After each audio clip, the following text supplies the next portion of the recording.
दोस्तों, क्या आप जानते हैं कि कुरुक्षेत्र युद्ध के दौरान हनुमान ने अर्जुन के रथ की रक्षा क्यों की? और क्या आप जानते हैं कि पहली बार विष्णु के एक अन्य अवतार कृष्ण से मिलने पर हनुमान के साथ क्या हुआ?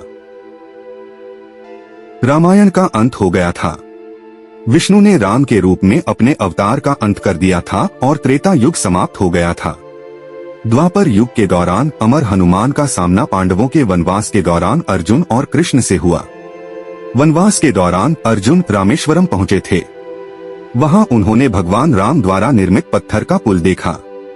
पुल के अवशेष देखकर अर्जुन सोच में पड़ गए।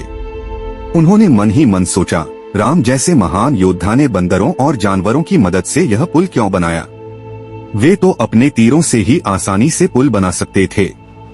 अर्जुन की इन बातों को सुनकर एक बंदर उनके पास आया। बंदर ने धीरे से कहा, महाराज, आपकी बात में कुछ सच्चाई है, लेकिन आपको यह नहीं भूलना चाहिए कि राम की सेना में सुग्रीव, हनुमान, अंगद जैसे शक्तिशाली बंदर थे। यदि वे तीरों से बना पुल पार करते तो वह उनके वजन से टूट सकता था। अर्जुन ने बंदर की बात को खारिज कर दिया। उन्होंने कहा, तुम कैसे कह सकते हो कि मेरा बनाया पुल टूट जाएगा? बंदर ने मुस्कुराते हुए कहा, महाराज, आप चाहें तो एक बार कोशिश कर सकते हैं। अर्जुन ने बंदर की चुनौती स्वीकार कर ली। उन्होंने तीर चलाना शुरू कर दिया और धीरे धीरे एक पुल बनने लगा। बंदर पुल पर चलने लगा, लेकिन जैसे ही वह बीच में पहुंचा, पुल टूट गया। अर्जुन शर्मिंदा हो गए और उन्होंने आग में कूदने की तैयारी कर ली। तभी वहां एक ब्राह्मण लड़का आया। उसने पूछा, आप दोनों में क्या हो रहा है? पूरी कहानी सुनकर लड़के ने कहा, यह दाव गलत है, क्योंकि यहाँ कोई तीसरा निष्पक्ष गवाह नहीं है। लड़के की बात सुनकर अर्जुन और बंदर दोनों मान गए। उन्होंने दोबारा दाव लगाया और इस बार ब्राह्मण लड़के को गवाह बनाया। अब अर्जुन का विश्वास टूट चुका था। उन्होंने कृष्ण से प्रार्थना की और फिर से तीर चलाना शुरू कर दिया। इस बार उन्होंने और अधिक शक्ति से तीर चलाए। धीरे धीरे एक मजबूत पुल बन गया। बंदर ने पुल को तोड़ने की बहुत कोशिश की, लेकिन वह नहीं टूटा। अचानक बंदर ने अपना असली रूप दिखाया। वह कोई और नहीं बल्कि हनुमान जी थे। अर्जुन हैरान रह गए।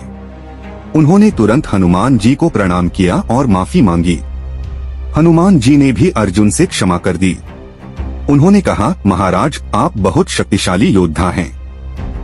सभी कोशिशों के बावजूद पुल नहीं टूटा। हनुमान को समझ नहीं आ रहा था कि क्या हो रहा है। उसने ब्राह्मण लड़के को मुस्कुराते देखा और समझ गया कि वह साधारण इंसान नहीं है। हनुमान अपने सामान्य रूप में आ गया और ब्राह्मण लड़के से पूछा कि वह कौन है। लड़के ने अपना असली रूप दिखाया। वह कृष्ण थे, विष्णु के अवतार।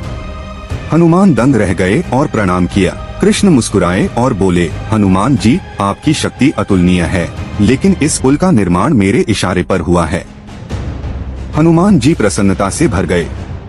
वे बिना पलक झपकाए कृष्ण को निहारते रहे। उनकी आंखों से आंसू बहने लगे। कृष्ण को देखकर उन्हें श्री राम की याद आ गई, क्योंकि वे विष्णु के ही अवतार थे। हनुमान ने अर्जुन को वचन दिया कि वे उनके रथ के ध्वज पर विराजमान रहेंगे और युद्ध के दौरान उनकी रक्षा करेंगे। कुछ समय बाद जब महाभारत का युद्ध हुआ तो हनुमान जी ने अर्जुन के रथ की रक्षा की। उन्होंने अपने दिव्य शक्तियों से अर्जुन के रथ को सभी तरह के अस्त्रों से बचाया। युद्ध के अंत में जब कृष्ण और अर्जुन रथ से उतरे तो वह राख हो गया। हनुमान ने इतने शक्तिशाली अस्त्रों का सामना किया था।